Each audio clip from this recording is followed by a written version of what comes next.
All right, kids, Assalamu alaikum. Welcome back to the online class.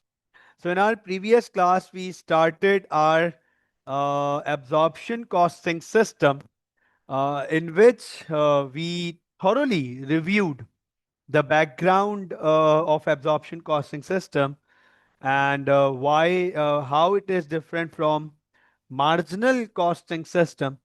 हमने बहुत detail में इस बात को अंडरस्टैंड किया था कि सर एब्जॉर्प्शन कॉस्टिंग सिस्टम में हमें फिक्स कॉस्ट को पर यूनिट डिवाइड करना होता है. Fix cost needs to be divided on per unit basis in absorption costing.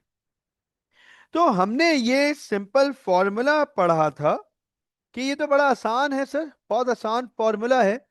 Total fix overheads divide by total number of units produce.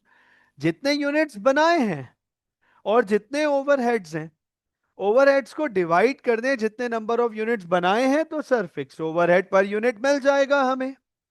Right, हमने यही पढ़ा था.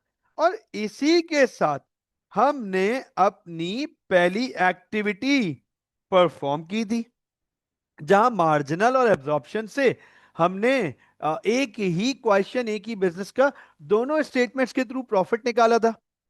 फिर दूसरे सवाल में number of units produce and number of units sold में फर्क था, जिसकी वजह से एब्जॉर्प्शन और मार्जिनल के प्रॉफिट में डिफरेंस आ गया. हमने ये भी अंडरस्टैंड किया कि सर क्योंकि वो जो क्लोजिंग इन्वेंट्री है उस पे कुछ फिक्स कॉस्ट अपॉर्शन कर दी गई है, जबकि वो इस साल बेची नहीं जा रही वो इन्वेंट्री, तो वो अगले साल कैरी फॉरवर्ड हो रही है. फिक्स कॉस्ट इन्वेंट्री के साथ अगले टाइम पीरियड पे कैरी फॉरवर्ड हो रही है. फिर हमने ये अंडरस्टैंड किया था कि सर क्या ये जो मेथड है फिक्स कॉस्ट को पर यूनिट डिवाइड करने का, क्या ये सूटेबल मेथड है. तो हमने एक एग्जाम्पल रेस की थी एबीसी लिमिटेड की, कि जहां एबीसी लिमिटेड दो अलग अलग किस्म की साइकिल्स बना रहा था. एक ऑर्डिनरी वेरिएंट बना रहा था, दूसरा स्पोर्ट्स वेरिएंट बना रहा था. हमने ये देखा था कि एबीसी लिमिटेड 1000 ऑर्डिनरी और 1000 स्पोर्ट्स बना रहा है, और टोटल 2000 साइकिल्स हैं वो एक ही फैक्ट्री में, वन फैक्ट्री, एक ही फैक्ट्री में बन रही हैं. तो हमने उनकी फिक्स कॉस्ट, जो फैक्ट्री की एबीसी लिमिटेड की फिक्स कॉस्ट थी, हमने टोटल नंबर ऑफ साइकिल्स पे डिवाइड किया. तो ऑर्डिनरी और स्पोर्ट्स दोनों के ऊपर फिक्स कॉस्ट आ गई $150 पर यूनिट. अंडरस्टैंड करना इस बात को. हमने जब दोनों की टोटल कॉस्ट निकाली तो एक बड़ा इंपॉर्टेंट क्वेश्चन रेज हुआ, बहुत इंपॉर्टेंट क्वेश्चन. सर वो सवाल था कि क्या स्पोर्ट्स और ऑर्डिनरी वेरिएंट सेम है, क्या उन्हें सेम स्किल्ड वर्कर्स चाहिए, क्या उनका प्रोडक्शन टाइम सेम है, क्या ये दोनों वेरिएंट सेम रिसोर्सेस से बनते हैं या same level of resources, same amount of resources. The answer was no. कि सर ऑर्डिनरी एक अलग कैटेगरी है या एक अलग चीज है, और स्पोर्ट्स एक अलग कैटेगरी, एक अलग चीज है, और दोनों सेम स्टफ सेम टाइम में नहीं बन रहे. तो फिर कंसर्न आया था, क्वेश्चन आया था कि ये दोनों सेम अमाउंट ऑफ ओवरहेड्स कैसे एब्सॉर्ब कर रहे हैं, फिर कैसे शेयर कर रहे हैं. एक क्वेश्चन मैंने बिल्कुल क्लास के एंड में एक क्वेश्चन रेस किया था कि sir don't you think it is unfair with ordinary cycle team. जो ऑर्डिनरी की टीम है, जो ऑर्डिनरी साइकिल्स बनाने वाली टीम है, don't you think it is unfair with them to have the same amount of, same number of overhead, same value of overhead as of sports, right. इस मौके पे मैंने क्लास को एंड किया था। गौर से सुनिएगा, I am glad that there are few students जो के सोच भी रहे हैं, सुन भी रहे हैं, क्वेश्चन करने की सलाहियत भी रखते हैं। देर आर फ्यू स्टूडेंट्स, दो स्टूडेंट्स जिन्होंने मुझे फिर रात में व्हाट्सएप पर एक सवाल पूछा। दोनों के सवालों का ऑलमोस्ट मतलब सिमिलर था, तरीका डिफरेंट था, मैटर डिफरेंट था, लेकिन क्वेश्चन एक ही पॉइंट पे किया गया था। आइए मैं पॉइंट वो आपके सामने रेस करूं, हम उसी पॉइंट को लेके आज की क्लास को मूव ऑन करेंगे। तो सर सवाल ये आए मेरे पास कि सर बात तो बिल्कुल ठीक है कि ऑर्डिनरी और स्पोर्ट्स दोनों सेम वेरिएंट्स नहीं हैं और सेम डिजाइन नहीं है और सेम फीचर्स नहीं है, सेम टाइम रिक्वायर्ड नहीं है, लेकिन सर हैं तो दोनों साइकिल्स ना। At the end of the day हैं तो दोनों साइकिल्स। तो सर क्या फर्क पड़ता है, क्या फर्क पड़ता है? और at the end of the day ordinary पे फिक्स कॉस्ट डालो या स्पोर्ट्स पे डालो, दोनों पे सेम फिक्स कॉस्ट डालो या ऑर्डिनरी पे कम डालो, स्पोर्ट्स पे ज्यादा डालो, या ऑर्डिनरी पे ज्यादा डाल दो और स्पोर्ट्स पे कम डाल दो, सर हैं तो दोनों एबीसी लिमिटेड के ही प्रोडक्ट। तो क्या फर्क पड़ता है? अंडरस्टैंड कीजिएगा, बात क्या जबरदस्त रेस की है, पॉइंट बहुत अच्छा रेस किया है कि सर हैं तो दोनों साइकिल्स। आइए थोड़ी सी कॉम्प्लेक्स सिचुएशन देख लेते हैं, कोई प्रॉब्लम ही नहीं है। थोड़ी सी और कॉम्प्लेक्स सिचुएशन देख लेते हैं। अब इस दफा जो एबीसी लिमिटेड है, चेक करना जरा, इस दफा जो एबीसी लिमिटेड है उसके पास फैक्ट्री है जहां वो चार अलग किस्म के प्रोडक्ट्स बना रहे हैं, four different types of products. ठीक है ना? अब अंडरस्टैंड करना, लास्ट क्लास में स्टूडेंट्स ने पॉइंट रेस किया कि सर हैं तो दोनों साइकिल्स। आओ हमने सवाल ही चेंज कर दिया। अब एबीसी लिमिटेड सिर्फ साइकिल्स नहीं बना रही, बल्कि एक ही फैक्ट्री में चार अलग किस्म के प्रोडक्ट्स बना रही है। फर्नीचर भी बनाते हैं ये लोग, ये सेलफोन्स भी बनाते हैं, और ये साइकिल्स भी बनाते हैं, और ये बोर्ड मार्कर्स भी बनाते हैं। ठीक है ना? नोट करना, इनकी फैक्ट्री कुछ इस तरीके का लेआउट नजर आता है। इनकी फैक्ट्री का जो लेआउट है ना, वो कुछ इस तरीके का है जैसा आपके सामने इस वक्त मौजूद है। ये पूरा फैक्ट्री का एरिया है, दिस, ये पूरा फैक्ट्री एरिया है। इसके एक अच्छे खासे पोर्शन में साइकिल्स बनती हैं, और एक अच्छे खासे पोर्शन में सेलफोन्स बनते हैं, और सबसे बड़ा एरिया जो फैक्ट्री का ऑक्यूपाई किया हुआ है वो फर्नीचर्स ने किया हुआ है। और एक छोटा सा एरिया, मतलब इतना भी छोटा नहीं है लेकिन बाकी डिपार्टमेंट्स के हिसाब से एक एरिया जो है वो बोर्ड मार्कर ने भी ऑक्यूपाई किया हुआ है। अब ये फैक्ट्री, अंडरस्टैंड करना इस बात को, the factory belongs to ABC limited, and in this factory and under ABC they produce four products। ये चार किस्म के प्रोडक्ट्स बनाते हैं। साइकिल्स भी बना रहे हैं, सेलफोन्स भी बना रहे हैं, भैया ये फर्नीचर भी बना रहे हैं, और बोर्ड मार्कर्स भी बना रहे हैं।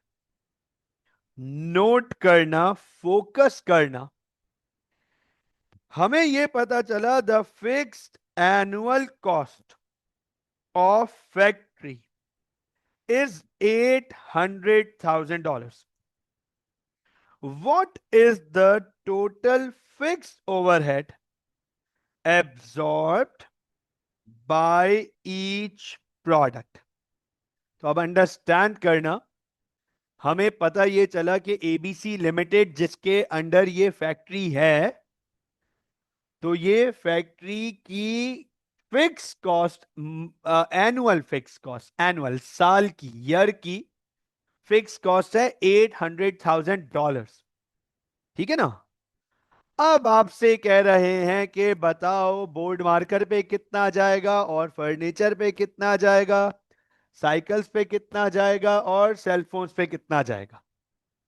अंडरस्टैंड करना इस बात को सर, हमें एक्चुअली बोर्ड मार्कर्स और फर्नीचर और साइकिल्स और सेलफोन्स, इनके ऊपर इस 8 लाख, ये जो 800,000 है टोटल फिक्स कॉस्ट, सर हमें इसको डिवाइड करने के लिए, अपॉर्शन करने के लिए, डिवाइड करने के लिए सर हमें इनके चाहिए होते हैं नंबर ऑफ यूनिट्स। यही हम पढ़ते आ रहे हैं लास्ट क्लास से, हमें चाहिए होते हैं sir total number of units. तो आइए मैं आपके सामने जरा इनके नंबर ऑफ यूनिट्स मेंशन कर दूं, गौर से देखिएगा। हमने एबीसी लिमिटेड से पूछा कि भाई तुमने पूरे साल कितने बोर्ड मार्कर्स बनाए, नोट कीजिएगा। तो एबीसी लिमिटेड ने बताया कि इन्होंने पूरे साल, प्लीज फोकस कीजिएगा, गौर से देखिएगा, इन्होंने पूरे साल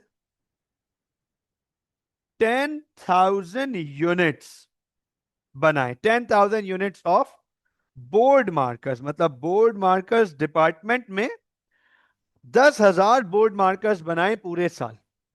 फिर हमने पूछा अच्छा बताओ भाई फर्नीचर के कितने यूनिट्स बनाए, तो पता ये चला कि फर्नीचर के इन्होंने 500 यूनिट्स बनाए हैं।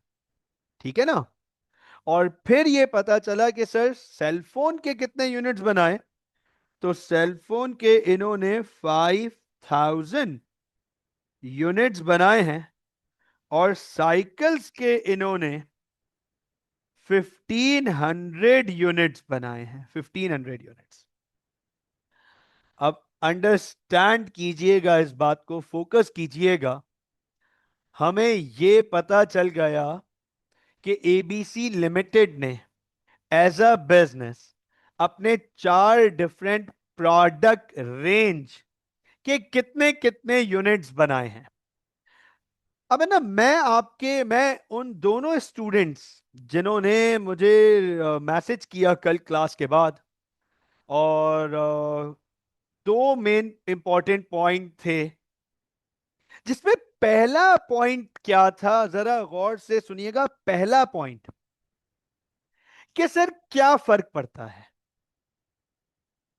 ऑर्डिनरी और स्पोर्ट्स पे, बराबर बराबर कॉस्ट चली गई, और सर ऑर्डिनरी पे ज्यादा कॉस्ट एलोकेट कर दो या स्पोर्ट्स पे ज्यादा कॉस्ट एलोकेट कर दो, अपॉर्शन कर दो। अपॉर्शन, ये वर्ड बड़ा इंपॉर्टेंट है। मैंने यहां पे एलोकेट्स और अपॉर्शन की बात की थी ना, तो फिक्स ओवरहेड्स को हम अपॉर्शन करते हैं। इस पे आगे थ्योरी लिखाऊंगा इनकी। तो सर क्या फर्क पड़ता है तो एबीसी लिमिटेड की ही प्रोडक्शन ना, है तो एबीसी लिमिटेड ना। मैं यहां पे सारी फिक्स कॉस्ट डाल दूं या मैं यहां पे सारी फिक्स कॉस्ट डाल दूं, सर है तो मेरी कंपनी ना, मतलब बिजनेस है, एबीसी लिमिटेड है, जिसकी ऑर्गेनाइजेशन है, उसे तो कोई फर्क नहीं पड़ रहा sir at the end of the day. तो अंडरस्टैंड कीजिएगा, मैं आपके सामने ना इनकी कुछ वैल्यूज यहां पे मेंशन करूंगा, शो करूंगा। पहले आपके सामने कुछ वैल्यूज मेंशन करूंगा, शो करूंगा, और फिर दोनों मुद्दे रेस करूंगा, दोनों पॉइंट्स, कि सर क्या फर्क पड़ता है। At the end of the day तो है तो एबीसी लिमिटेड। और सर साइकिल्स हैं तो दोनों साइकिल्स ना, ऑर्डिनरी भी और स्पोर्ट्स भी हैं तो दोनों साइकिल। तो सर बराबर ही कॉस्ट आएगी, भले ऑर्डिनरी है और वो स्पोर्ट्स है, भले उसके रिसोर्सेज ज्यादा लगते हैं, भले उसका टाइम ज्यादा लगता है, लेकिन दोनों हैं तो साइकिल्स, तो कॉस्ट तो सेम आनी चाहिए। दोनों पॉइंट्स आपको एक एग्जाम्पल से समझाऊंगा। मैं आपके सामने ना कुछ इंफॉर्मेशन जो इस वक्त अवेलेबल नहीं है आपके सामने, लेकिन मैं आपको प्रोवाइड कर देता हूं, ये इंफॉर्मेशन फोकस कीजिएगा और चेक कर लीजिएगा। सर हमें ये पता चला कि जो फर्नीचर है, फर्नीचर गौर से देखिएगा, हर फर्नीचर की सेलिंग प्राइस है 2000। फर्नीचर की एक यूनिट की सेलिंग प्राइस है 2000 और फर्नीचर की वेरिएबल कॉस्ट है 1500, 1500। एक फर्नीचर 1500 का बनता है वेरिएबल में और उसकी सेलिंग प्राइस है 2000। हमने सेलफोन डिपार्टमेंट से पूछा भैया सेलफोन की सेलिंग प्राइस बताओ, तो उन्होंने बताया कि सेलफोन की सेलिंग प्राइस है 1200 per unit and fix cost है 800 पर यूनिट। फिर हमने कहा अच्छा साइकिल्स डिपार्टमेंट अपनी साइकिल्स की सेलिंग प्राइस बताएं, तो साइकिल्स वालों ने बताया कि साइकिल्स की सेलिंग प्राइस है 400 और साइकिल की वेरिएबल कॉस्ट है 250। और फिर हमने बोर्ड मार्कर से पूछा कि बोर्ड मार्कर साहब जरा बताएं क्या सेलिंग प्राइस है। उन्होंने कहा 80 सेलिंग प्राइस है और वेरिएबल कॉस्ट है 40। ठीक है ना। अब आप लोग बहुत गौर से देखिएगा और फोकस रखिएगा, आपका अटेंशन इस वक्त बहुत इंपॉर्टेंट है। मुझे ये बताएं क्या हम सेलिंग प्राइस में से वेरिएबल कॉस्ट माइनस करके कंट्रीब्यूशन निकाल सकते हैं? क्या ये मार्जिनल कॉस्टिंग हो जाएगा? क्या हम सेलिंग प्राइस में से वेरिएबल कॉस्ट माइनस करके कंट्रीब्यूशन निकाल लें? आइए जरा चेक कीजिएगा। मैं आपके सामने ये काम कर रहा हूं। फर्नीचर के एक यूनिट की कंट्रीब्यूशन आ गई 500, सेल फोन के एक यूनिट का कंट्रीब्यूशन आ गया 400, साइकिल के एक यूनिट का कंट्रीब्यूशन आ गया 150 और बोर्ड मार्कर के एक यूनिट का कंट्रीब्यूशन आ गया 40। चेक कर लीजिएगा जरा, ये हमें चारों प्रोडक्ट्स के हर यूनिट का कंट्रीब्यूशन मिल गया। जब हमने देखा कि फर्नीचर ने 500 यूनिट्स बनाए हुए हैं, तो इसका मतलब यह है कि फर्नीचर का कंट्रीब्यूशन है, टोटल कंट्रीब्यूशन 2.5 लाख, 250,000। इसका मतलब फर्नीचर ने 250,000 का कंट्रीब्यूशन दिया है। फर्नीचर ने टोटल कंट्रीब्यूशन दिया है 250,000 का एबीसी लिमिटेड को। फिर सेलफोन का एक यूनिट 400 और सेलफोन के कितने यूनिट्स बन रहे हैं, तो पता चला सर सेलफोन के तो 5,000 यूनिट्स बन रहे हैं, 5,000। तो 400 इंटू 5,000 सर 2 मिलियन, 2 मिलियन का कंट्रीब्यूशन है, 20 लाख का कंट्रीब्यूशन है सेलफोन्स की तरफ से। हमने फिर साइकिल्स को देखा तो साइकिल्स के 1500 यूनिट्स हैं, साइकिल के 1500 यूनिट्स हैं, 150 मल्टीप्लाइड बाय 1500, तो सर 2,25,000, 225,000 का कंट्रीब्यूशन साइकिल्स ने दिया। और बोर्ड मार्कर के 10,000 यूनिट्स हैं, तो सर बोर्ड मार्कर्स ने हमें 4 लाख का कंट्रीब्यूशन दिया, 40 इंटू 10,000। अब आप मुझे बताएं क्या इन सबको टोटल कर लूं, 250 plus 2 million plus 225 plus 400, sir ये आया 2,875,000, 28,75,000 का टोटल कंट्रीब्यूशन। गौर से देखिएगा, 28,75,000 या 2.875 मिलियन। ठीक है। और फिक्स कॉस्ट है एबीसी लिमिटेड की 800,000। 8 लाख, ये चेक करना, 2,075,000, ये आ गया प्रॉफिट। अच्छा, मुझे आप ये बताएं, क्या हमने पूरी मार्जिनल कॉस्टिंग में यही काम किया है? यस और नो? जल्दी से बता दो मुझे, क्या थ्रू आउट मार्जिनल कॉस्टिंग हमने यही किया है? Marginal costing focuses on contribution. यहां हमने कंट्रीब्यूशन निकाला, चारों प्रोडक्ट्स के कंट्रीब्यूशंस को ऐड किया और टोटल फिक्स कॉस्ट को माइनस कर दिया, तो हमें प्रॉफिट मिल गया। अब मैं आपसे एक सवाल पूछने जा रहा हूं, मैं आपसे एक सवाल पूछने जा रहा हूं। कल आप लोगों ने मुझसे सवाल पूछा ना कि सर क्या फर्क पड़ता है। आइए मैं आपसे एक सवाल पूछता हूं, मुझे जरा ये बताएं, मुझे जरा ये बताएं कि ये 20 लाख अब मिसाल के तौर पे अज्यूम ये कर लेते हैं कि भाई I am the owner of ABC limited, whole sole owner share holder of ABC limited. गौर से सुन लेना मेरी बात। सर क्या ये 20,75,000, 20,75,000 का प्रॉफिट मेरा है? If it belongs to ABC limited then it belongs to me. गौर से सुनना मेरी बात।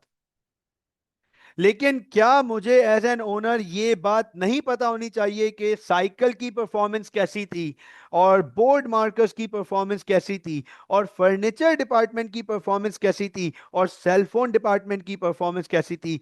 क्या एज एन ओनर मुझे ये नहीं पता होना चाहिए? होना चाहिए ना? एज एन ओनर क्या मुझे ये पता होना चाहिए कि मेरे कौन से प्रोडक्ट्स प्रॉफिटेबल हैं, मेरे कौन से प्रोडक्ट्स ने कितना प्रॉफिट कमा के दिया? अब आप बोलोगे सर प्रॉफिट तो यहां है, तो प्रॉफिट यहां एबीसी लिमिटेड का है। साइकिल का प्रॉफिट नहीं पता हमें, बोर्ड मार्कर का प्रॉफिट नहीं पता हमें, सेलफोन का प्रॉफिट नहीं पता हमें। हमें उनका प्रॉफिट इसलिए नहीं पता क्योंकि हमने उनके ऊपर फिक्स कॉस्ट नहीं डिवाइड की इधर। तो हमें एज ए बिजनेस ये बात पता करनी चाहिए, पता होनी चाहिए कि हमारे डिफरेंट प्रोडक्ट्स क्या परफॉर्म कर रहे हैं, उनकी परफॉर्मेंस क्या है। उसके लिए हमें फिक्स कॉस्ट को एपोर्शन करना पड़ेगा। तो आई होप कि आपका पहला पॉइंट क्लियर हो गया जो कल आपने मुझसे रेस किया कि सर क्या फर्क पड़ता है तो एबीसी लिमिटेड तो बात बिल्कुल ठीक है, लेकिन एबीसी लिमिटेड को यह फर्क पड़ता है कि उसके कौन से प्रोडक्ट ने उसको क्या प्रॉफिट कमा के दिया। ठीक है? So I hope that this is very clear. इसलिए हम एब्जॉर्प्शन कॉस्टिंग करते हैं और फिक्स कॉस्ट डिवाइड करते हैं। अब आपके दूसरे पॉइंट पर चलते हैं, दूसरे पॉइंट पे कि सर हैं तो दोनों साइकिल्स, हैं तो दोनों साइकिल्स ऑर्डिनरी साइकिल ही है, स्पोर्ट्स भी साइकिल ही है, तो दोनों सेम ही फिक्स कॉस्ट बियर करेंगे ना सर, है तो साइकिल ना। आ जाओ जरा ये इस एग्जाम्पल पर आ जाओ, ये लो। मैं अब इधर क्या करने वाला हूं, गौर से देखिएगा, नोट कीजिएगा। मैं यहां पर जो फिक्स कॉस्ट है, फिक्स कॉस्ट उसको पर यूनिट डिवाइड करूंगा, पर यूनिट डिवाइड करूंगा, और वही वाला फॉर्मूला यूज करते रहेंगे हम। Total fix overheads divide by total number of units produced. तो अब आप नोट कीजिएगा और चेक कीजिएगा, फोकस कीजिएगा। Total fix cost is 800,000। Total fix cost is 800,000। ठीक है? Divide by total number of units produced. तो बोर्ड मार्कर के बने हैं 10,000 यूनिट्स, 10,000। फर्नीचर के बने हैं 500 यूनिट्स, साइकिल्स के बने हैं 1,500 यूनिट्स, 1,500, और सेलफोन्स के बने हैं 5,000 यूनिट्स।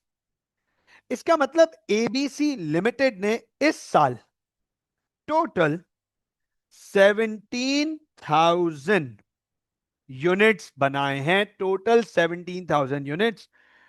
तो इस फॉर्मूले के according fix overhead per unit, note कर लीजिएगा, इस फॉर्मूले के अकॉर्डिंग 800,000 डिवाइड बाय 17,000।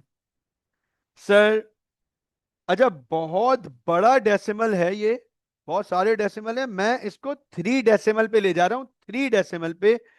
47.059,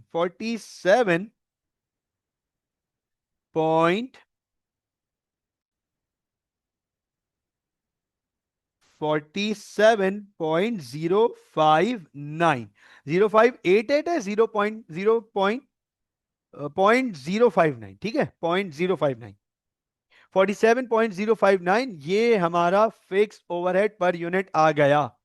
अब अंडरस्टैंड करना, मैं आपके सामने ना इस टेबल पे थोड़ी सी चेंजेस कर रहा हूं, थोड़ी सी टेबल पे चेंजेस कर रहा हूं, गौर से देखिएगा, नोट कीजिएगा, तो आपको पता चलेगा कि जो आपने कल मुझसे दूसरा पॉइंट रेस किया था, दूसरा मुद्दा आपने कल मेरे सामने उठाया कि सर दोनों हैं तो साइकिल्स, तो सेम ओवरहेड जाना चाहिए। अब आप जरा गौर से देखिएगा सर, एब्जॉर्प्शन कॉस्टिंग में हम ये पॉइंट देखिएगा, नीचे लिखा हुआ है कि हम प्रॉफिट लॉस पर यूनिट निकालते हैं। Absorption costing helps a business identify profit loss made per unit. हर एक यूनिट पे कितना प्रॉफिट लॉस हो रहा है ये हमें पता चलता है एब्जॉर्प्शन कॉस्टिंग से। और सर ये कैसे पता चलता है? एब्जॉर्प्शन कॉस्टिंग की मदद से हम टोटल कॉस्ट पर यूनिट निकालते हैं। क्या निकालते हैं? Total cost per unit. तो sir total cost per unit के लिए total variable cost and total fix cost चाहिए। ये चेक करना जरा, मैं यहां आपके सामने total fix cost per unit, यहां पे टीएफसी पर यूनिट लिखने जा रहा हूं, टीएफसी पर यूनिट। और ये हमने निकाल लिया है total fix cost per unit 47.059, 47.059। मुझे एक बात ये बताएं, क्या फर्नीचर का एक यूनिट भी 47.059 बेयर कर रहा है? और क्या यही साइकिल्स भी बेयर कर रहा है? और सेल फोन भी? चेक करते जाइएगा, नोट कीजिएगा, और बोल्ड मार्कर्स चेक कर लीजिएगा गौर से, क्योंकि फिक्स कॉस्ट पर यूनिट तो यही निकाली है ना हमने, फिक्स ओवरहेड पर यूनिट। तरीका यही पढ़ते हुए आ रहे हैं हम कि फिक्स ओवरहेड पर यूनिट निकालने का तरीका यही है, total fix cost, total fix overhead divide by total number of units. तो अब अंडरस्टैंड करना, 47.059 ये एक यूनिट के ऊपर फिक्स कॉस्ट है, अब चाहे वो फर्नीचर हो या बोर्ड मार्कर हो। तो इसकी मदद से ये सारी वैल्यूज आ गई ना हमारे पास, इसकी मदद से हमें मिल जाएगा, नोट कीजिएगा, गौर से देखिएगा, यहां पर प्रॉफिट पर यूनिट या loss per unit, profit loss per unit. अब आप देखो, प्रॉफिट या लॉस पर यूनिट हमें मिल जाएगा। फर्नीचर का एक यूनिट हमें पड़ रहा है 1547.059 का, और बेच रहे हैं हम 2000 का। तो आप चेक करना, प्रॉफिट आया 452.941। एक फर्नीचर का प्रॉफिट आया, या एक यूनिट ऑफ फर्नीचर का। अब हम इसे मल्टीप्लाई करेंगे नंबर ऑफ यूनिट से।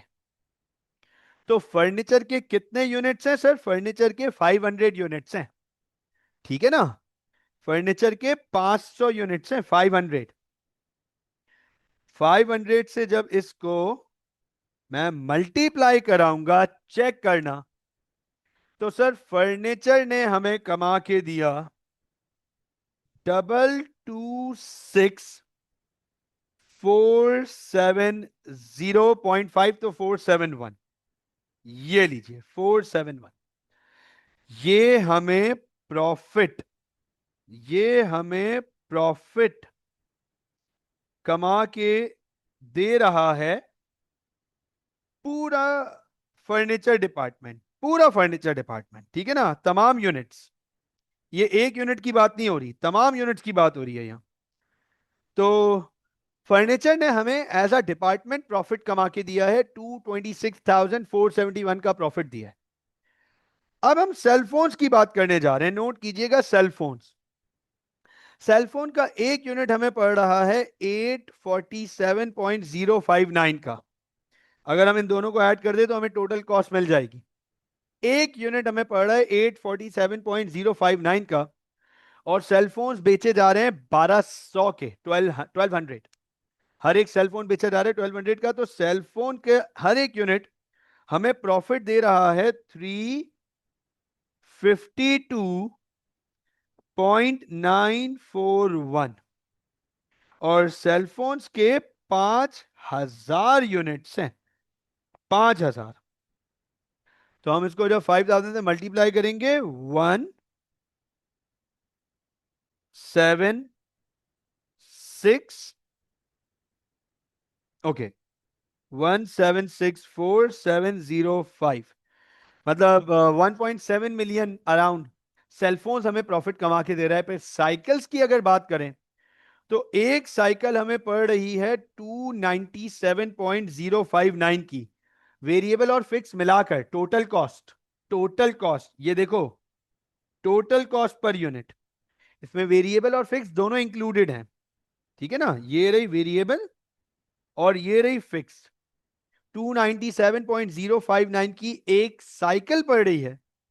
जब हम उसे सेलिंग प्राइस से माइनस करेंगे तो पता चला कि साइकिल पे प्रॉफिट आ रहा है, हर एक साइकिल के यूनिट पे प्रॉफिट आ रहा है 102,941।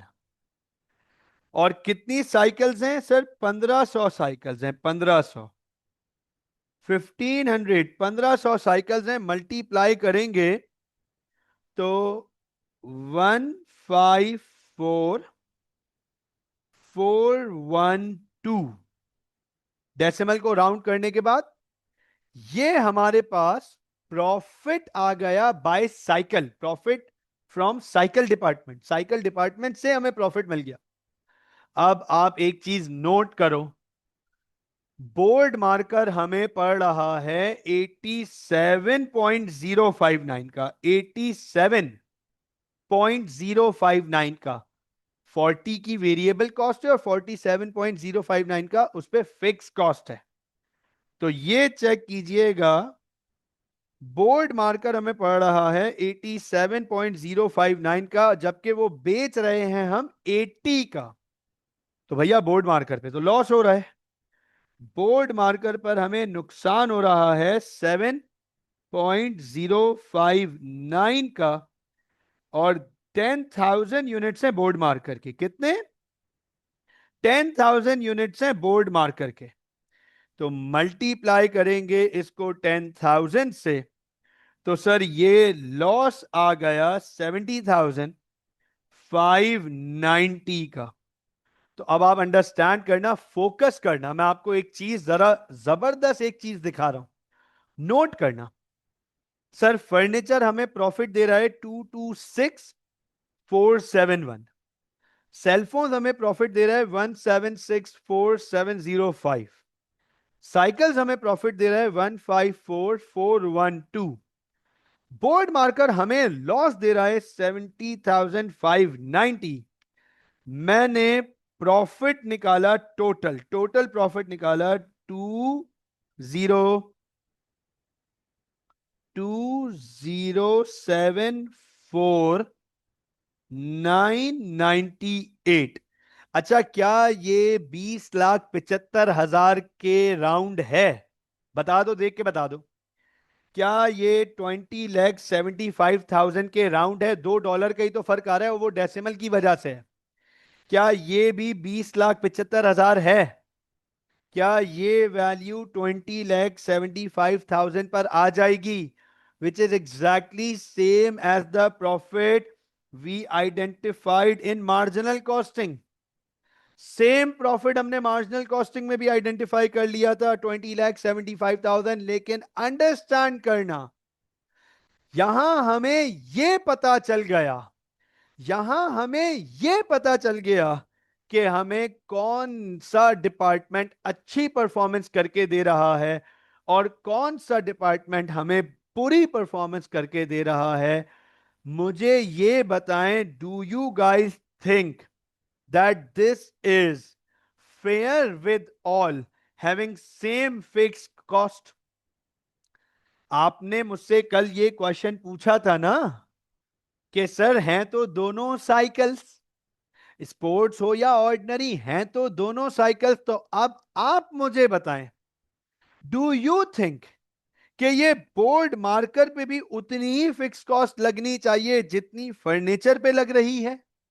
अब आप मुझे बताएं, क्या फर्नीचर और बोर्ड मार्कर के ऊपर सेम फिक्स कॉस्ट जानी चाहिए? क्या सेलफोन और साइकिल्स के ऊपर सेम फिक्स कॉस्ट जानी चाहिए? अच्छा, अंडरस्टैंड करना, समझना इस बात को। हो सकता है आप में से इस वक्त फिर कोई बोल दे, हो सकता है आप में से फिर कोई बोल दे, सर क्या फर्क पड़ता है, एबीसी लिमिटेड को तो 20,75,000 का ही प्रॉफिट हो रहा है ना। चलो आओ, मैं आप लोगों को एक सिनेरियो में ले जाता हूं, आप लोगों को एक केस में ले जाता हूं इसी से रिलेटेड। मैं एबीसी लिमिटेड का होलसेल शेयर होल्डर हूं। मैंने इस साल के स्टार्ट में एक अनाउंसमेंट की थी, फोकस कर लीजिएगा, नोट कर लीजिएगा। मैंने इस साल के स्टार्ट में एक अनाउंसमेंट की थी कि चारों डिपार्टमेंट्स में से, चारों डिपार्टमेंट्स में से जो डिपार्टमेंट सबसे ज्यादा प्रॉफिट कमा के देगा, जो डिपार्टमेंट मुझे सबसे ज्यादा प्रॉफिट कमा के देगा, उसके डिपार्टमेंट हेड को मैं Honda Civic as a reward present करूंगा।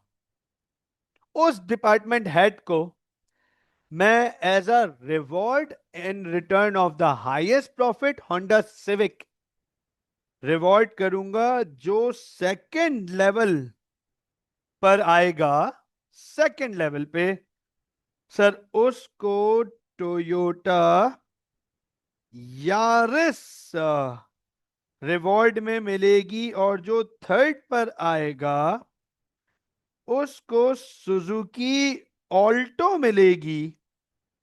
और जो फोर्थ पर आएगा उसको यामाहा की 125 मिलेगी। अब आप मुझे ये बताएं, अगर आप इस फैक्ट्री के बोर्ड मार्कर मैनेजर हो, अगर आप इस फैक्ट्री के बोर्ड मार्कर मैनेजर हो, तो मुझे ये बताएं, क्या आप, क्योंकि बोर्ड मार्कर तो लॉस कर रहा है, लॉस टेक्निकली तो यामाहा 125 भी नहीं मिलनी चाहिए। सिविक जाएगी सेलफोन्स के पास, यारिस जाएगी फर्नीचर के पास, ऑल्टो जाएगी साइकिल्स के पास, और बोर्ड मार्कर वालों को तो मेरे ख्याल से यामा 125 भी नहीं मिलनी चाहिए, उनको तो अपनी ही फैक्ट्री की साइकिल दे देनी चाहिए। ये लॉस किया है तुम लोगों ने, लॉस, साइकिल मिलनी चाहिए। अच्छा, अब मुझे ये बताओ, अगर आप बोर्ड मार्कर के हेड हो, आप बोर्ड मार्कर्स के हेड हो, क्या आप इस एनालिसिस से अग्री करते हो? Do you agree with what we have done so far? बताएं मुझे, yes please. Sir, as of right now जिस सिचुएशन में हम मौजूद हैं, अंडरस्टैंड करिएगा इस बात को। फर्नीचर का एक यूनिट, अब चाहे वो फर्नीचर में सोफा बन रहा हो, चेयर बन रही हो, कबर्ड बन रहा हो, बेड बन रहा हो, बेड सेट बन रहा हो, सोफा कम बेड बन रहा हो, टेबल बन रहा हो, फर्नीचर का कोई भी यूनिट है, वो 47.059 की फिक्स कॉस्ट बर्दाश्त कर रहा है, अंडरस्टैंड करना। और ये एक बोर्ड मार्कर भी 47.059 की फिक्स कॉस्ट बर्दाश्त कर रहा है। मेरा ये सवाल है, do you guys think that it is fair with the board marker? ये एक बोर्ड मार्कर, ये this is one board marker. Understand करना, बोर्ड मार्कर वाले ये कहेंगे, और ये कितना वैलिड आर्ग्यूमेंट होगा, कितना वैलिड, कि पूरे 10,000 बोर्ड मार्कर है ना, पूरे 10,000 बोर्ड मार्कर फर्नीचर के एक कबर्ड में सेट हो जाएंगे, एक कबर्ड के बराबर।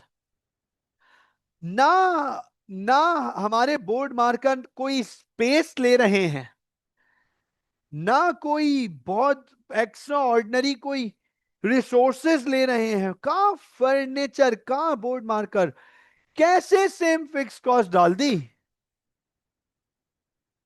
कल तक तो ये पॉइंट था ना कि सर हैं तो दोनों साइकिल्स।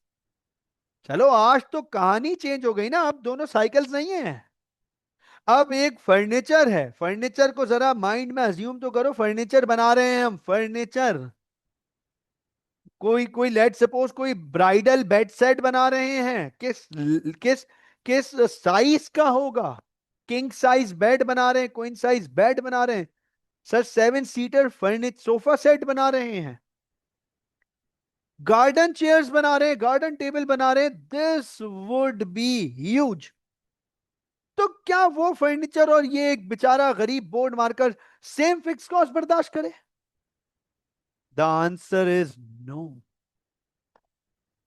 ये आपके सामने नोट लिख रहा हूं, नोट, ये चेक कीजिएगा। All these four products are absolutely different from each other, then how are they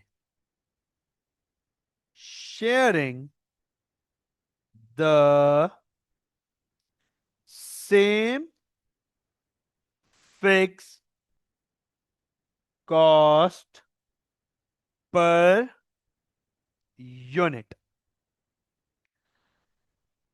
sir board markers वाले कह रहे हैं, अब मैं आपके सामने ना बोर्ड मार्कर्स डिपार्टमेंट के कुछ आर्ग्यूमेंट्स रखता हूं, कुछ आर्ग्यूमेंट्स देखते जाइएगा, अंडरस्टैंड कीजिएगा, फोकस कीजिएगा।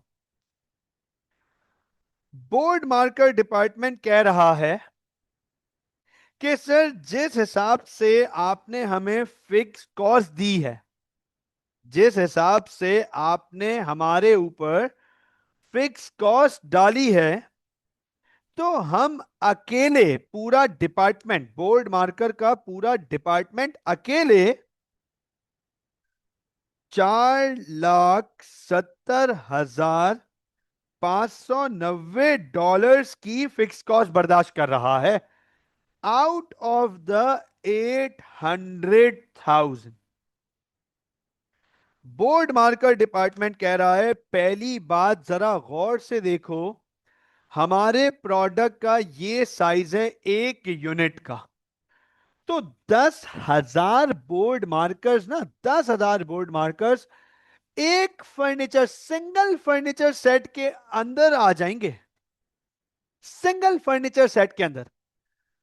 तो ना हमारा साइज में कोई मुकाबला है हमारे प्रोडक्ट का, फिर उन्होंने कहा बोर्ड मार्कर में कोई चिप, कोई प्रोसेसर, कोई रैम, कोई मदरबोर्ड, कोई एल्युमिनियम, कोई टेक्नोलॉजी नहीं लग रही, सीधा सा प्रोडक्ट है।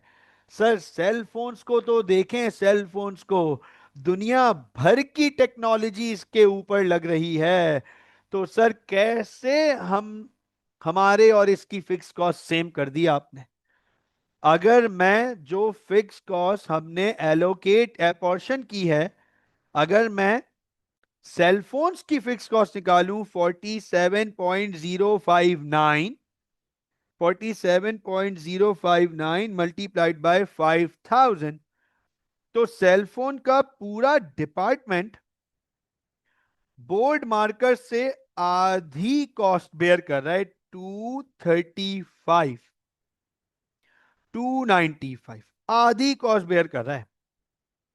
और अगर फर्नीचर को देखें ना, फर्नीचर, तो फर्नीचर तो पूरा डिपार्टमेंट 23,530 की कॉस्ट बेयर कर रहा है। अच्छा आप मुझे बताएं, सबसे बड़ा फैक्ट्री एरिया, फैक्ट्री का एरिया फर्नीचर डिपार्टमेंट ने लिया हुआ है, सबसे ज्यादा एरिया। तो do you think, isn't it unfair with the board marker to have the same fixed cost per unit as of the other three? The answer is yes, sir. It's unfair. It's unfair. तो देखो मैंने जो कल एक point लिखा था ना, with certain limitations, तो सर यही है लिमिटेशन, यही है लिमिटेशन, कि अगर हम इस फॉर्मूले के थ्रू फिक्स ओवरहेड्स को डिवाइड करें ना, अगर हम इस फॉर्मूले के थ्रू फिक्स ओवरहेड्स को हम डिवाइड करें, तो सर इसकी सबसे बड़ी लिमिटेशन ही यही है कि products with different sizes and products with different technology and products with different resource requirement should not be bearing the same amount of fixed cost, should not be। Multiple product business के साथ ये formula apply नहीं हो सकता, ये limitation है। ये single business पे तो हो जाएगा या सिमिलर प्रोडक्ट्स पर हो जाएगा, multiple products with different requirements या विद डिफरेंट बैकग्राउंड ये काम नहीं हो सकता सर, ये नहीं हो सकता। हम ऐसा नहीं कि साइकिल्स पे भी 47.059 आए और सेल फोन पे भी। अच्छा बोर्ड मार्कर्स ने ना सारा जो अपना पॉइंट था वो फर्नीचर के लिए रख दिया कि आप फैक्ट्री साइज में, फैक्ट्री स्पेस में जरा देखो, हम तो इतना छोटा सा स्पेस लिए हुए हैं और फर्नीचर इतना सारा स्पेस लिया हुआ है, तो टेक्निकली फर्नीचर के ऊपर ज्यादा फिक्स कॉस्ट आनी चाहिए। अच्छा do you guys agree with this point? क्या आप लोग इस काउंटर आर्ग्यूमेंट से एग्री करते हो? बोर्ड मार्कर कह रहा है आप हमारा फैक्ट्री स्पेस तो देख लो, ना होने के बराबर है, और फर्नीचर का फैक्ट्री स्पेस देखो कितना फैक्ट्री स्पेस उसने लिया हुआ है, तो उसके ऊपर तो ज्यादा फिक्स कॉस्ट आनी चाहिए, फर्नीचर डिपार्टमेंट के ऊपर ज्यादा फिक्स कॉस्ट आनी चाहिए। Do you guys agree with that? है ना, ये बात बिल्कुल सही है, बात में दम है, गलत तो नहीं है। अच्छा फर्नीचर डिपार्टमेंट आगे क्या कह रहा है? फर्नीचर डिपार्टमेंट आगे कह रहा है भले हमने बहुत सारा स्पेस लिया हुआ है भले, लेकिन हमारा प्रोडक्ट तो इतना सिंपल सा है, सिंपल प्योर लकड़ी से बन रहा है। सेल फोन्स को देखो, हमसे छोटी जगह में है भले, लेकिन कितनी ज्यादा टेक ओरिएंटेड चीजें उन्होंने अपने पास रखी हुई हैं, तो फिक्स कॉस्ट तो उनके पास ज्यादा जानी चाहिए। फर्नीचर कह रहा है पावर और इलेक्ट्रिसिटी तो उन्होंने ज्यादा यूज की होगी, हमने थोड़ी इतनी यूज की होगी। अच्छा क्या यहां फर्नीचर का आर्ग्यूमेंट वैलिड हो गया? Yes sir, yes sir. Board marker का भी अपना आर्ग्यूमेंट वैलिड है कि हम फैक्ट्री साइज में, फैक्ट्री स्पेस में बहुत कम साइज ऑक्यूपाई किए हुए हैं, तो हमारे ऊपर कम आना चाहिए और फर्नीचर के ऊपर ज्यादा आना चाहिए। और फर्नीचर वाले भी काउंटर आर्ग्यूमेंट में बिल्कुल ठीक कह रहे हैं कि वो तो बिल्कुल प्लेन प्रोडक्ट बना रहे हैं, सिंपल प्रोडक्ट बना रहे हैं, कोई टैक ओरिएंटेशन नहीं है। सेल फोन्स तो टैक ओरिएंटेड प्रोडक्ट है, तो उनके पास तो प्लांट एंड मशीनरी ज्यादा होंगी, तो सर वो तो फिर ज्यादा बर्दाश्त करना चाहिए उनको फिक्स कॉस्ट को, राइट? तो एक चीज क्लियर हो गई है, here here one thing is clear, here one thing is clear कि सर ये हम अप्लाई नहीं कर सकते। मैं यहां पर नोट नोट कंटिन्यू कर रहा हूं, नोट लिख के नोट कंटिन्यू कर रहा हूं, चेक कर लीजिएगा। नोट नोट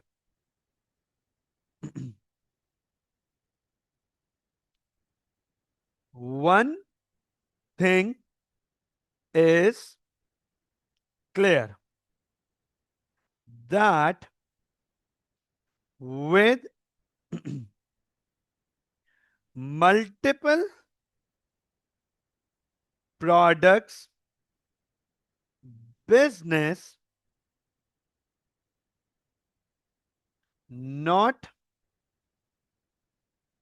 similar,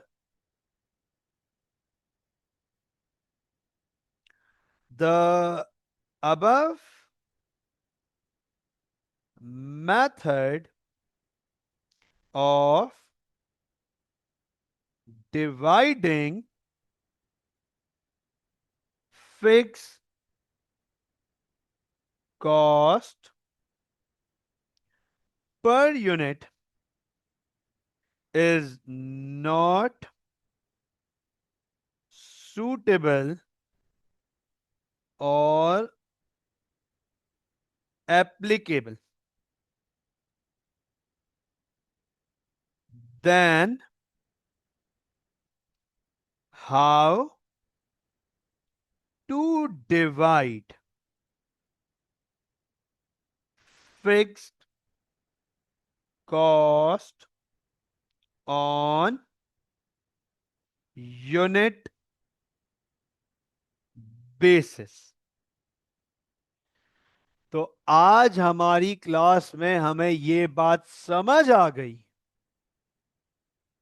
कि सर ये क्लैरिटी है कि जो फॉर्मूला है फिक्स ओवरहेड पर यूनिट का, ये सूटेबल नहीं है या ये एप्लीकेबल नहीं है, खास तौर पे मल्टी प्रोडक्ट बिजनेस जिसके प्रोडक्ट सिमिलर नहीं है। तो सवाल ये आ जाता है कि सर एब्जॉर्प्शन कॉस्टिंग में हमें फिक्स कॉस्ट को पर यूनिट डिवाइड करना पड़ता है, तो ये काम कैसे करेंगे? फिर सवाल आ जाता है कि ये काम सर कैसे करेंगे? तो अंडरस्टैंड करना, मैं आपके सामने हेडिंग लिख रहा हूं, मैं आपके सामने हेडिंग लिख रहा हूं, क्वेश्चन ही लिख देता हूं direct. How to apportion fixed overheads on unit। कैसे हम एक एक यूनिट के ऊपर फिक्स ओवरहेड को अपॉर्शन करें। जब ये वाला फॉर्मूला या ये वाला सिस्टम या ये वाला मेथड जो कि सबसे इजीएस्ट और क्विकेस्ट था, लेकिन उसकी कुछ लिमिटेशंस थी और लिमिटेशंस काफी सीरियस थी, काफी सीरियस। नॉन सिमिलर बिजनेस के ऊपर, नॉन सिमिलर प्रोडक्ट्स के ऊपर तो ये फॉर्मूला अप्लाई ही नहीं हो सकता।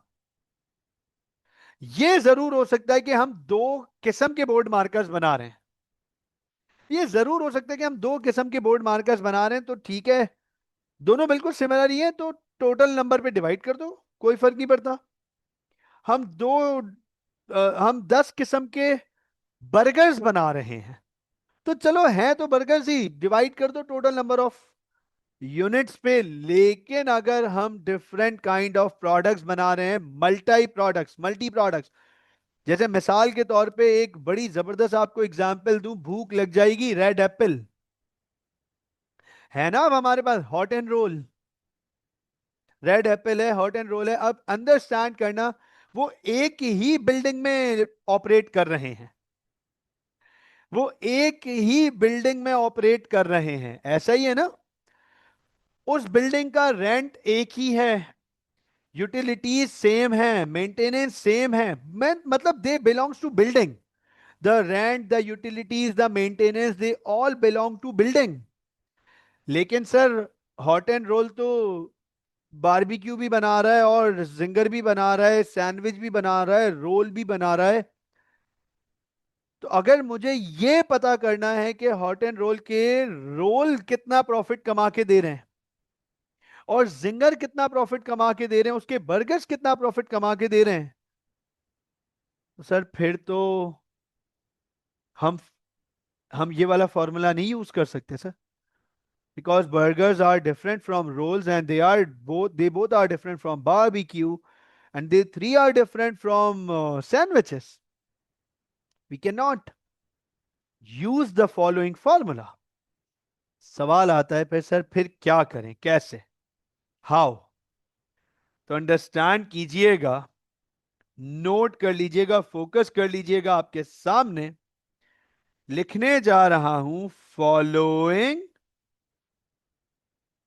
Are the steps of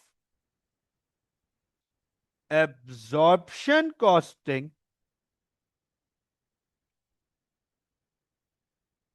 and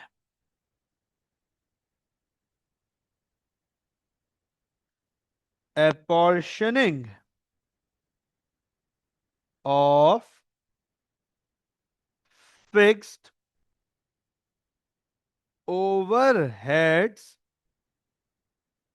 on per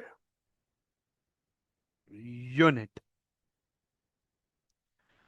तो सर ये स्टेप्स हैं, ये स्टेप्स हैं जिनके थ्रू हम फिक्स ओवरहेड्स को पर यूनिट बेसिस पर अपॉर्शन करेंगे।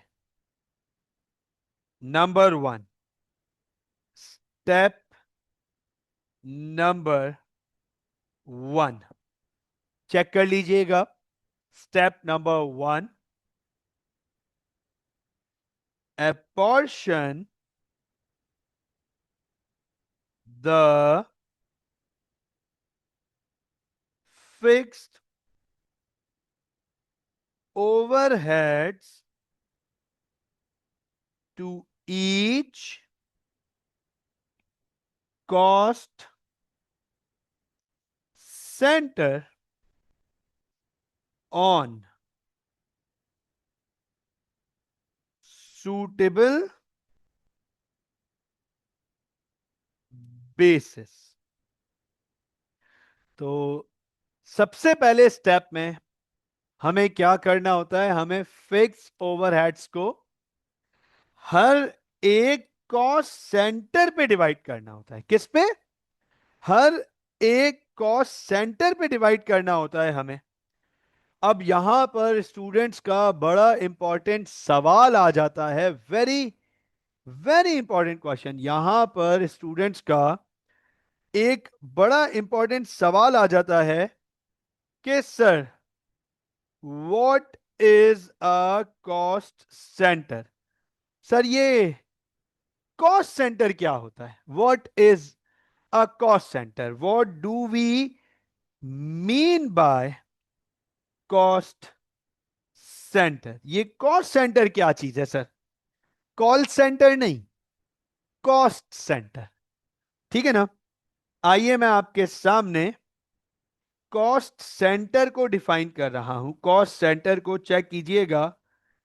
कॉस्ट सेंटर, इसकी डेफिनेशन दे रहा हूं पहले, फिर इसकी डिटेल पे बात करते हैं, एग्जाम्पल्स के थ्रू बात करेंगे, नोट कीजिएगा।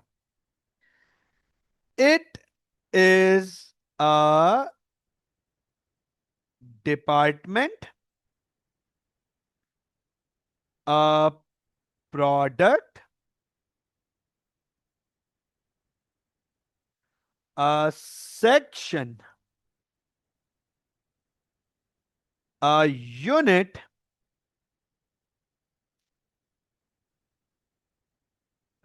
a part of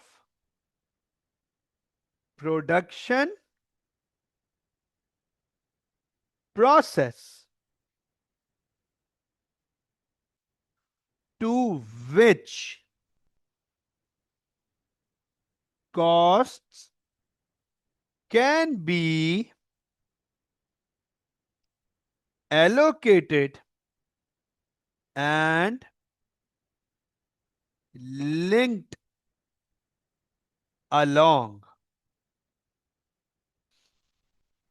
sir, cost centre business का एक ऐसा डिपार्टमेंट या फिर बिजनेस का एक ऐसा प्रोडक्ट या फिर बिजनेस का कोई ऐसा सेक्शन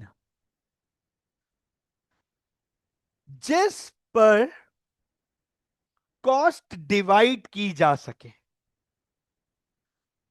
जहां पर कॉस्ट इंकर होती हो, जहां खर्चे होते हो, जहां कॉस्ट लगती हो, और हम कॉस्ट को उसके ऊपर डाल सकें, उससे लिंक करा सकें, मुंसलिक कर सकें। कोई भी ऐसा डिपार्टमेंट, कोई भी ऐसा प्रोडक्ट, कोई भी ऐसा सेक्शन, कोई भी यूनिट जिसको हम देखकर बोले भैया इधर तो कॉस्ट लगती है, यहां तो कॉस्ट लगती है, यहां कॉस्ट को डिवाइड किया जा सकता है, कॉस्ट को लिंक किया जा सकता है, उसे हम कॉस्ट सेंटर कहते हैं। Cost centre. ये फोकस कीजिएगा, गौर से देखिएगा। Sir, cycle, cellphone, furniture, board marker, ये चार कॉस्ट सेंटर्स हैं, चार cost centres. Cost can be divided upon them. Rent को साइकिल पे डिवाइड किया जा सकता है, सेलफोन डिपार्टमेंट पे डिवाइड किया जा सकता है, फर्नीचर डिपार्टमेंट पे डिवाइड किया जा सकता है, बोर्ड मार्कर्स डिपार्टमेंट पे डिवाइड किया जा सकता है। ये चार कॉस्ट सेंटर्स हैं, ये चार कॉस्ट सेंटर्स हैं। अंडरस्टैंड कीजिएगा, इन पे कॉस्ट को डिवाइड किया जा सकता है। ये कॉस्ट सेंटर्स हैं। अच्छा, अंडरस्टैंड करना, फोकस करना। मैं आपके सामने यहीं पर दो एग्जाम्पल्स दे देता हूं आपको, दो एग्जाम्पल्स बिजनेसेस की, उनके कॉस्ट सेंटर्स की। ऐसे भी कॉस्ट सेंटर्स आपके सामने आ सकते हैं। नोट करना, फोकस करना, जरा गौर से देखिएगा। मैं यहां पर आपके सामने एग्जाम्पल, मैं यहां आपके सामने, ये देखो, ये एक ये एक बिजनेस है, चेक कीजिएगा जरा गौर से। और ये एक और बिजनेस है, भाई ये दूसरा बिजनेस है। दो बिजनेसेस के मैंने आपके सामने ना फ्लोर एरिया या लेआउट, एरियल व्यू, लेआउट रख दिया है आपके सामने। अच्छा, जो लेफ्ट हैंड साइड पे बिजनेस है ना हमारे पास, अंडरस्टैंड करना भाई, ये कोई पीसीएचएस में कोई आईटी बिजनेस है। आईटी बिजनेस, ये आईटी से रिलेटेड सर्विसेज प्रोवाइड करता है। Website designing, graphic designing, digital marketing, animation, GFX, video editing, इन इन किस्म की सॉफ्टवेयर, हार्डवेयर, इससे रिलेटेड ये सर्विसेज प्रोवाइड कर रहे हैं। गौर से सुनिएगा, इस बिजनेस में कोई मैन्युफैक्चरिंग नहीं हो रही, कोई रॉ मटेरियल का कन्वर्जन नहीं हो रहा, ये सर्विस दे रहे हैं। ये बिजनेस लेफ्ट पे जो है सर्विस दे रहा है। इनका बिजनेस का लेआउट कुछ इस तरीके का है, ये चेक कीजिएगा। इनके बिजनेस का लेआउट कुछ इस तरीके का है।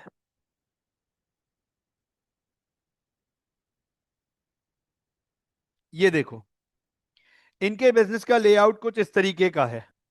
गौर से देखिएगा, नोट कीजिएगा।